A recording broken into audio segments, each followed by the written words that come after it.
Hey everyone, welcome back to Swooning Over Stands with me, it should be Tabitha. If you remember last time, I went toe-to-toe with the Mothman, and had a terrible time. Like, no thank you. But we're out, we got some mods. No thanks to the nightmarish actions of game me, because real me would be dead. I would have died. My heart would have failed. Let's get into it! When you and Ford finally reach the cave entrance, you find the forest that you'd left in the dying light is now awash with a silvery glow. A gap between the leaves overhead provides a view of the night sky, along with a long string of stars. A few more steps and the Milky Way comes into view, looking as if a tear across the fabric of the sky. Now, I went stargazing? I guess you could call it. We went to a meteor shower. Back in the summer. It's no longer summer. But me and my friends went to go see some meteors. Which was dope as hell. Way past my bedtime. Like, holy cow, way past my bedtime. So worth it though. I got to see the Milky Way for the first time in my life, and I was like, it's so good. It's beautiful. Ford notices you looking. See something? The pterodactyl doesn't usually come out this late, but being a prehistoric creature, its behavior is rather unpredictable. I was like, I've never seen the Milky Way in person before. Like, that was me. That was 110% me. Because, like, it's not something that I can see where I live. The fact that I can even see some constellations, like, on my walk to work in the mornings, because it's dark as shit outside, because I work weird hours. I look up at the sky, and I'm like, oh, there's Orion's Belt, and oh, there's the Big Dipper, and oh, there's Cassiopeia, and, like, I'm surprised I can see some stars, because I am in a city, but, like, the Milky Way is not something that you can see, although when we were getting those northern lights, that was pretty fun. I didn't get to actually see them, because my sleep schedule's nightmarish, but I did kind of see them. Kind of. It was fascinating. I'm gonna go with I've never seen it in person for this one. Looks amazing. Isn't it? It's remarkable what you can see without light pollution from the city. Here on the outskirts of town, you can see a good portion of the Milky Way every night. He gazes up into the night sky. A whole year has passed, yet it still feels strange to see a sky I recognize. What? Oh, traveling. You know, I was in a different part of the world. Uh-huh. You both stare up at the sky in a comfortable silence for a few more moments. The quiet of the forest settles in, along with distant sound of flowing water, and you find yourself surprisingly glad that Ford had accidentally pulled you here. This is one of the moments you get to experience. Out of the corner of your eye, you swear you see Ford looking at you instead of up, but when you tilt your head back down, his attention is elsewhere. Eventually, the two of you come to a wordless mutual agreement to continue on, and you're walking again. You'll have to show me the other creatures that live here sometime, as long as they are not moth-adjacent. You're glad you said so when you look over and find that Ford looks pleasantly surprised to hear it. His chest puffs out with pride. Ow, my foot! Oh, son of a gun! Oh, I've got like across the back of my desk, I've got like a little bar. I sometimes put my foot up there. Apparently a bone inside my foot decided to go, hello! Ow! Of course, maybe we'll even get to spot the hide behind, or tag along with Dipper when he next visits the multi-bear. I hate how this is spelt because I just want to say multi-bear, but it's the multi-bear. Multi-bear. What? Ford taps his temple, grinning. You'll have to wait until I show you to find out. What a cutie. I'm holding you to that. We have some time left before we get back if you're up for another walk. Where are you taking me in, the nighttime?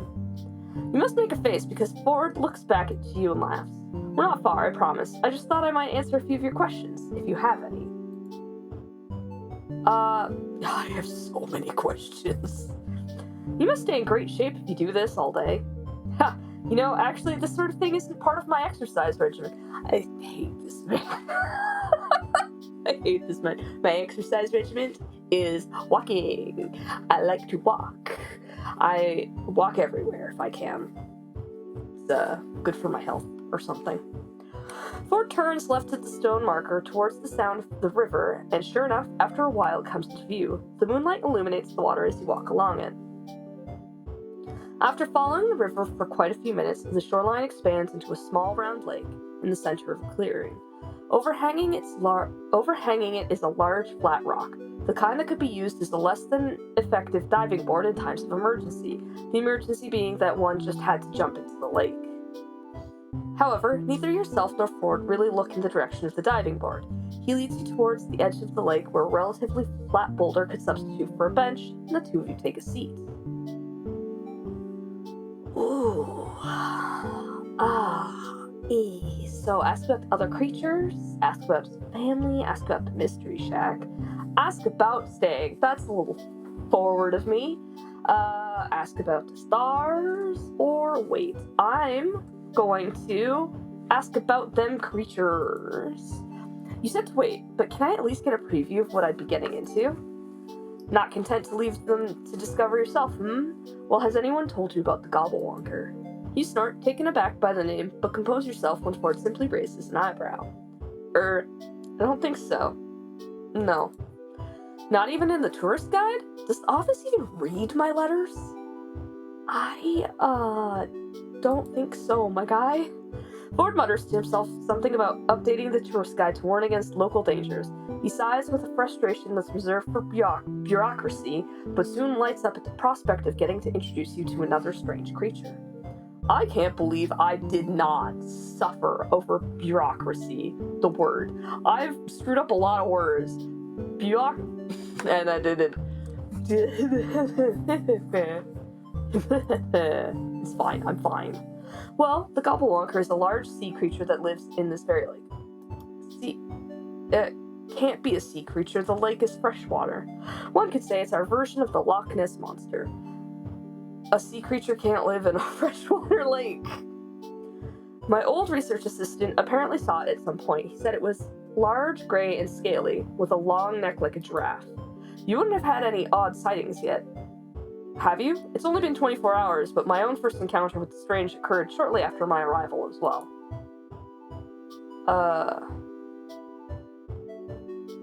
I love how it's like, not apart from today, maybe last night. What did I see last night? Let's go with last night. It's a little silly, but I felt a little unsettled last night before I went to bed. Almost like I was being watched out in the hallway. That must be our unwanted guest, the decapitated head of wax figure King. Oh man, I have a pencil I'm fiddling with. I don't know why. I've got so many writing utensils. I'm playing Dungeons and Dragons later. What am I talking about? I have utensils for that. Dungeons and Dragons, baby! Or, well, since I'm playing Swooning over Stands, I should call it Dungeons, and more dungeons. Let's do some math! I wonder if that's a thing in here. I can't. Larry King, jeez. Just try to ignore it. We haven't been able to fish him out yet. He's just in there. I'm gonna ask about the stars. You ask Ford if he has a favorite constellation, and his answer comes faster than you expected.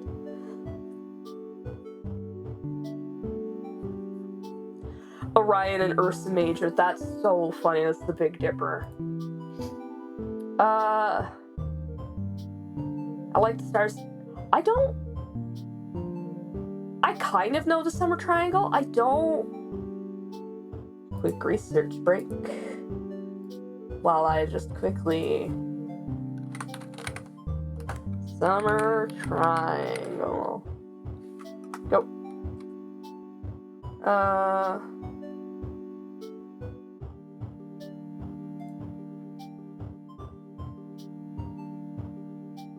See, I mostly look at the stars in the winter time. So, according to this, the Summer Triangle is...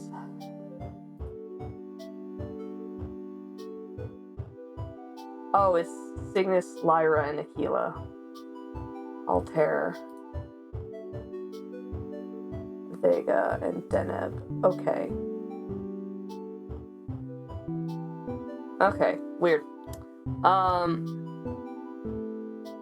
They don't...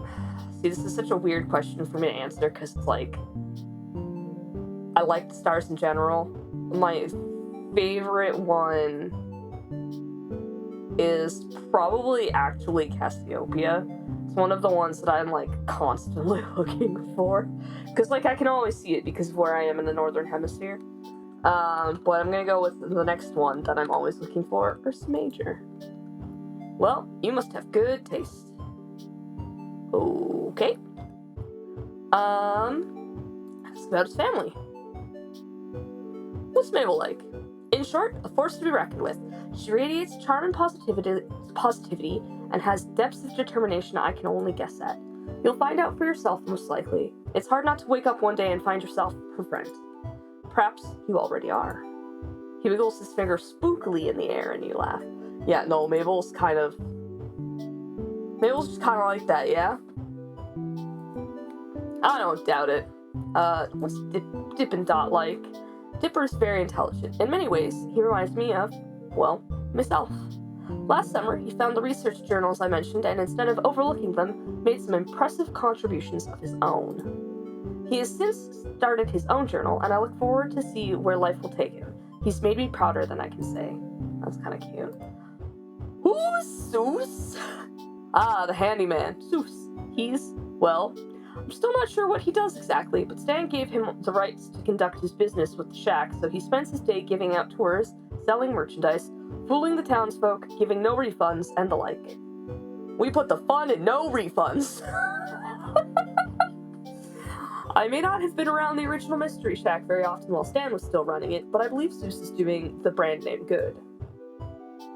Okay, what's bro like? Stubborn, foolhardy, a liar, and a cheapskate. But a true hero at heart. There's no one else I'd rather call my brother. Those were some, like, harshities followed by, like, a hero. Kind of a jerk, hero. 10 out of 10, I love this.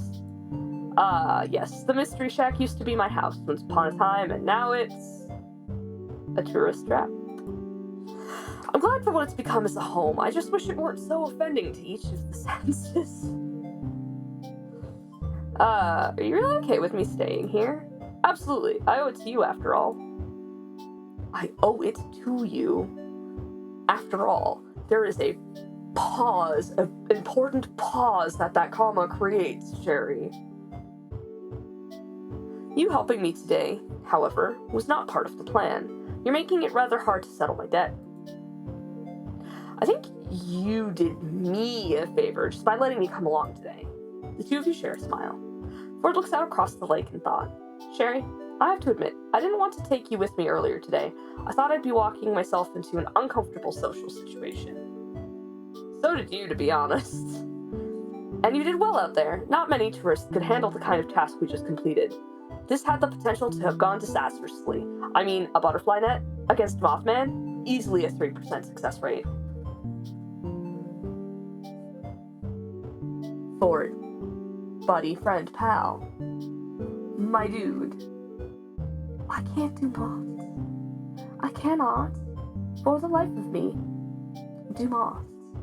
This thing had a 0.5% success rate. I promise you. Promise you.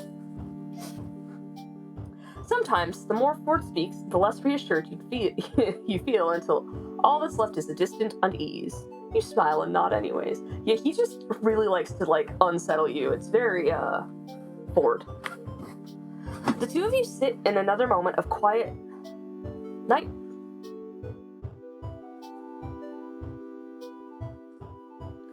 The two of you sit in another moment of quiet, night air pleasantly chill around you, until Ford again breaks it. We should head back now. I'm sure Mabel will want to hear we've been successful. Sure, man. Whatever you say. You stand and give Ford a hand up from the makeshift bench. Ford takes the lead again, and soon you're no longer able to catch sight of the lake when you glance back. Ford gradually adjusts his pace to yours, walking side by side with you in companionable silence, all the way back to the shack. Okay, here's this thing. I'm short. I'm short. When my friends walk too fast, I will literally hold their hands. Holding their hands speeds me up and slows them down until we're kind of somewhere in the middle. Although sometimes I also just walk faster. So, like, it kind of depends on the day and how my legs are. But, like, yeah. Also in conventions, I have to hold my friends' hands anyways because I have a problem with art. Almost there. You recognize from the incredibly flashy signs touting phrases like Mystery Shack this way and Sasquatch to your left that you are extremely close to arriving back at the shack. I would have so many pictures of a sign that says Sasquatch to your left. I would, like, make sure that, like, I took a picture of the sign. I would have my friend take a picture of me to the left of the sign because I think that would be funny. Because I'm a menace to myself and society.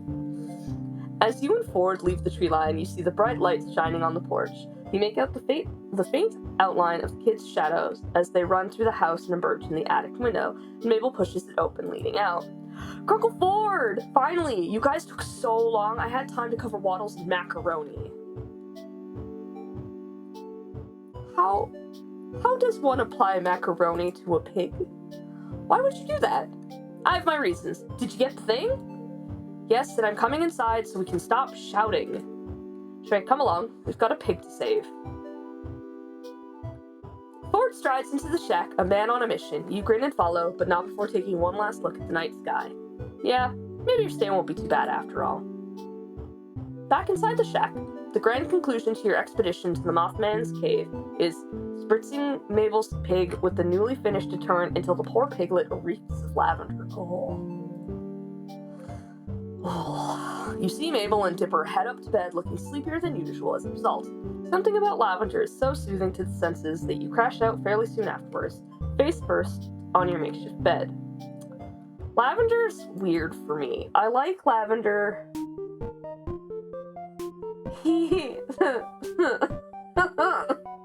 The way that his face is drawn. The way that his face is drawn. Oh, sorry, this is so funny. His face. I can't look at his face. There we go. Trying not to block you beautiful people, while also blocking his ridiculous face because it's so funny. Lavender is like one of those things where it's like, I like the smell of lavender. I don't like lavender that much. I will use lavender and vanilla together as like a relaxing scent, because there's just something about the vanilla kind of like removes some of the potency of lavender. Because like lavender can be super potent. I like lilacs though. Lilacs are so nice, but they're not as like relaxing as lavender. The like soothing scents are like lavender. Shockingly, like eucalyptus and spearmint's a really nice one. I have like a wax melt for that. That's good. I think I gotta get more. You wake up to a loud crash downstairs. Not entirely uncommon in this house, and you're quickly finding out, but still disconcerting. Hey, this is the Mabel cakes. More clatters and thumps lead you to the kitchen, where Mabel teeters on a short stepladder in front of the pantry. Standing on her tiptoes, she reaches as high as she can for a small yellow box on the top shelf. Pancake mix. Without a word, you go to her side and pluck the box from the shelf for her, placing it into her outstretched hand. Oh, Sherry, thank you. Grunkle Stan put it on the top shelf for some reason, but I want some Mabel cakes. It's a breakfast emergency. She waggles her free fingers in your face and you can't help but laugh. You can tell the house becomes more alive when this kid's around. Want to help me make them? We only need chocolate milk, coffee, pink food coloring, and pot of Goldos to make this breakfast dream a breakfast reality. As delicious as that sounds, you're inclined to ask where the coffee comes into the mix when you realize the house is suspiciously quiet. Mabel, where is everyone?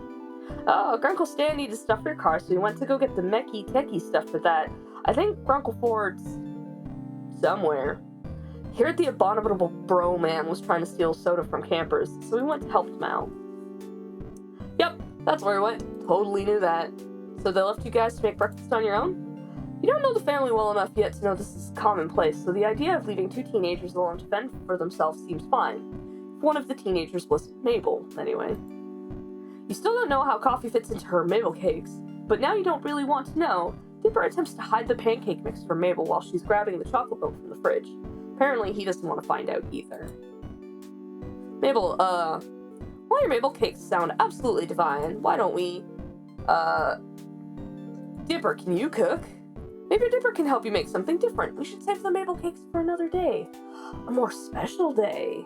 But Sherry... I love that, the smooshing the face. Every day is special day with Mabel cakes. I have no idea how ridiculous that looked because I certainly wasn't looking.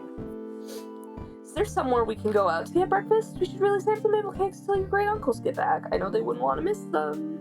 But I want to perfect my recipe. I have to get better at cooking and baking stuff so I can survive out there in the world. What if in high school I'll have to bake stuff and people are better than me? That's just life, man. Beyond Bad Dreams Dining, Gerald Rambone, it's my destiny. But no, it's not. You go into Dipper making a please help me and I'll buy you breakfast face. You hope he understands. Yeah, Mabel, I know you want to cook more since you're becoming an adult. Sure, but don't you think Uncle Stan and Great Uncle Ford should be here to try them too? And not just me? Again? Mabel hops off the stepladder and ponders her brother's question, lips pursed. Eventually, she nods, beaming at you both. You're right, Dipper. I can't deny them that experience. You give Dipper a thankful smile over Mabel's head as she puts the ingredients back in the refrigerator. He grins back at you, rubbing the back of his neck. You wonder if he got that from one of his grunkles. They do. They're constantly, touching the back of their necks. It's very fascinating. That's clever, now that you think about it. Great plus uncle to make grunkle. Saves time on syllables. I've read this before. Why am I suffering? Why am I struggling? Let's go to Greasy's. Let's go. The kids are about to head out of the kitchen when you realize something. Wait, aren't you going to leave a note for your uncles about where we're going? Alright, good call. Dipper scribbles out a note for Stan and Ford and sticks it on the front door of the shack with one of Mabel's stickers. That's such a strange place to put the note now that I'm thinking about it. You're sticking it to the front door, or well, at least the door for the staff, or the living quarters, but anybody could walk up to that door and be like, the children are gone. That seems really weird to me. The kids lead the way towards the town, explaining various landmarks and the wild and wonderful stories attached to them along the way. And this is where we saw those ghostly old people in a convenience store. Strange, but you nod regardless. Maybe she just meant they were so old they looked like ghosts. Though after what you've heard about Gravity Falls already, you could believe they were real ghosts. We literally, fist fought Mothman. Dipper points out the diner in the distance, a log-shaped building atop a train cart, and the three of you head inside. Great. You soon realize that the kids know just about everyone in this town. Several people, young and old, wave at them as the three of you find a table, and you get the feeling that they're almost famous in Gravity Falls. Though you're not entirely sure why. Pretty cute, though. Mabel blows the paper wrapper over straw at Dipper's face, and he retaliates by swatting her with the laminated menu. An elderly woman in pastel pink waitress dress comes up to the table, and you catch the name on her tag, Susan. Hiya, kids and stranger. What can I get for ya? Pancakes and all 3 syrups for me, please, Lazy Susan. Same for me, actually. Lazy Susan turns to you, notepad in hand. I'm gonna get waffles this time. Coming right up, sweetie. Lazy Susan winks with her good eye, of course, and heads to the back of the diner. It's supposed to be your bad eye. Wink. The wait for your food to arrive feels longer here than most, mainly due to Mabel and Dipper using this time to interrogate you. At first, it's somewhat intimidating. You literally crashed into their house and started hanging out with their great uncles, so they have lots of questions. Once the irrational fear of 2 13-year-olds fades out, you recognize their interview for what it really is. They care about their uncles. If you do start hanging out with them more, they want to know as much about you as possible. It's fair. Mabel's questions are somewhat nonsensical. So if you were stranded on a deserted island with no boat, no cheating, what would you take with you? While Dippers are more careful and calculated. What were you doing before you came here? School, work, both, neither? Did you know about Gravity Falls before you crashed into the shack? You may immediately know which grunkle each twin takes after. Stan and Mabel, goofy partners in crime, versus quiet brainiacs, Ford and Dipper. It's an intriguing contrast, especially now that you're thrown into the middle of the bunch. But as the twins race to see which syrup bottle drips into their mouths the fastest, Dipper's blueberry syrup beats Mabel's classic maple by half a millisecond, you swear on it. You know that these kids do a lot more for their great uncles than just be cute counterparts. And here we go. Enjoy, kiddos. Let me know if you need anything else. Lazy Susan gives out the respective plates, and the kids go quiet, shoveling down their food like they've never been fed before. Between mouthfuls, you get a few more questions about yourself and your theories on aliens versus which member of M Synchronized was your favorite. But the table was near silent as the three of you eat. I still think that the boys from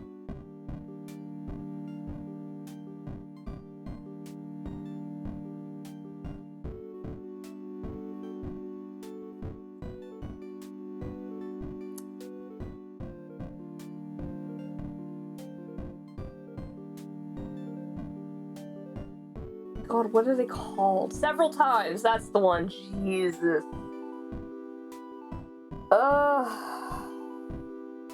I just realized that M Synchronized is another NSYNC, but several times was also NSYNC. It's fine. But the names for those were crazy. It's like Leggy P, Greggy C, Craigie G, Leggy P, something, and Deep Chris. I don't know, man. The names. So Sherry, if in a totally made up and not real situation you had to pick who your favorite was, who'd you pick? Grunkle Stan or Grunkle Ford? This seems too planned compared to her other cutesy questions. Dipper elbows his sister not so subtly, and she elbows him right back, wide-eyed staring at him in a sibling-linked look you can't decipher. Like, say you're in a movie. Like one of those weird movies Grunkle Stan watches on TV with the ladies in poofy dresses riding horses. Awfully specific, but you let her continue, taking another bite of your food. You're the main character of this movie, and you got two guys who are both madly in love with you. This one doesn't mess around with getting right to the point, huh? But you could only marry one of them, so you could be the next in line for the throne. What would you do? If Grunkle Stan and Grunkle Ford were your choices, who would you go with? Maybe that's kind of weird, isn't it? Like, really weird. And kind of gross. Come on, Dipper! This is important information that's vital to my research. What research? None of your business yet, but I'm still gathering other research. Mabel leans towards Dipper's ear to whisper, waggling her brows at you before she replies, in not a whisper, but quite the opposite. Research into how you're a huge nerd! With that, Mabel catapults a spoonful of melted butter from atop her pancakes onto Dipper's cheek with a very satisfying splat. Dipper jerks in disgust, but retaliates by smearing strawberry syrup onto Mabel's nose, a drop of stickiness plopping onto her sweater. Ew, gross. You're gross. There's no vitriol between the twins, but lots of giggles and a few more various food missiles. Eventually, syrup streaks Mabel's cheekbone and some of her hair, and Dipper has a small piece of pancake stuck to his face. You guys dorks. Maybe you're right, but we're twins, so it's adorable. You say so, Mabel. Wait, quick, Sherry, take a picture of us while Dipper's got pancake on his face. I have what? So, obviously he's gonna, brush it off after you point it out, dude. Let's try and get more candid pictures of us. Mabel, you have syrup everywhere. Really? Then it would have been a perfect photo. Here, let me get it. Your hands are sticky enough. You get back up with napkin in hand and try to wipe some of the syrup off Mabel's cheek. The excess syrup swipes off easily, but a good portion doesn't budge. I mean, maybe syrup as makeup is the next new look. That's one word for it, kid. Oh, look, it's a group photo. We wondered where you went once we came back to a suspiciously quiet house. If it weren't for Dipper's note, we would have been worried. Sixer would have been worried. I tried to tell him you kids pull this kind of stuff all the time. Heading out unannounced, put stress on poor old Grunkle's heart. Puts a hand over his heart dramatically. All those missing hours of unpaid child labor. I love Stan so much. Actually, that note wasn't me. Well, I wrote it, but Sherry's the one who said we should, so that you'd know where we went. Both Ford and Stan turned to look at you surprised. Really? Figured these two knuckleheads dragged you here. Why not make breakfast at home? This place is at least a 15-minute walk from the shack. Well, you glance at Dipper, swiping his finger across Mabel's cheek and licking the blueberry syrup off. Mabel has a pancake in her mouth, chewing on it like a grazing sheep. I wanted to treat them to something, I guess. It's the least I can do. You're letting me stay with you and fixing my car. I thought since you were gone, I'd take these two out for a change. Also, Mabel was gonna make maple cakes again. You're just mad you can't even make toast right. But yes, I can. I burned it one time. One time! Dipper holds his syrup-tipped finger in the air, indignant. Well, Mabel wanted you guys to enjoy her maple cakes too. Since there wasn't much food, I figured I'd take them out. Stan snatches the pancake from Mabel's mouth and takes a bite out of it, cackling when she stands on the seat to try and grab it back, climbing over Dipper to reach. Aside from the kerfuffle, you catch Ford's eye. Was he staring at you? That's different. That was different, right? Was that different? As soon as he realizes, he quickly sets his gaze elsewhere, looking over your head and out the window. You'd say that he probably just shifted his attention, but his finger hooks under the high neck of his sweater and tugs at it. Well, Sherry, I really appreciate you looking after Dipple and Mabel for us. It was very kind of you to bring them here. Oh, he's so cute! Oh, it wasn't a big deal. Really. I'm happy to help. It's adorable. Why is he so cute? Why'd they draw him so cute? You smile at him, pretending you don't feel how warm your face is. Maybe it's just hot and Greasy's. Ford looks close to the shade of his sweater. Dipper mumbles an ow, and you catch Mabel elbowing his side, waggling her brows at him. You're not sure why. Well, kid, if you're paying, scoot over, Dipper. I want breakfast too. Stanley, it's at least 12:30 now. Grunkle Ford, that means it's time for brunch. Duh! Actually, next Saturday, I'm supposed to be going out for breakfast with my friend and her co-workers. I don't know these people. I'm just going. Breakfast? I'm going to breakfast. Who doesn't go to breakfast? But when I was booking off the time from work, I literally said, I think I've said this already. I feel like I'm repeating myself.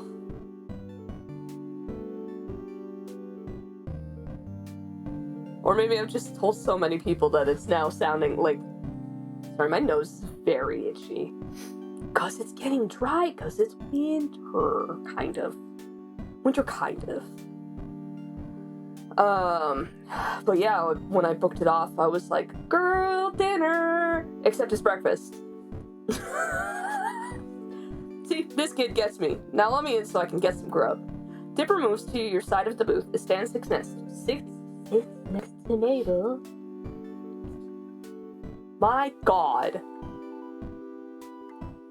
As Stan sits next to Mabel and Ford sits at Dipper's side, Lazy Susan comes back and takes orders for another round of food and drinks for everyone, including Mabel, who decides she wants more pancakes. You're starting to regret offering to pay, but as Stan and Mabel try their hand at the syrup drip race with Dipper cheering them on, Ford watching with a wide grin on his face, you know you don't really mind that much. I mean, you should. Okay.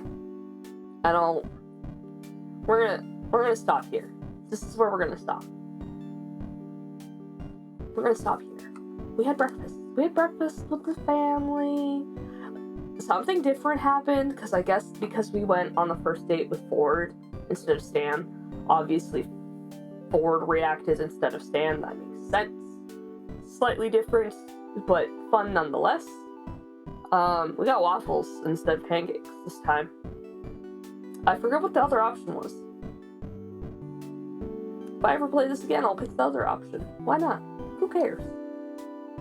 I don't actually know if that has any impact on anything at all whatsoever. It's waffles. I picked waffles instead of pancakes. But yeah. Anyways, if you liked this, let me know down in the comments. Hit like, hit subscribe. I'll see you guys in the next one. Bye.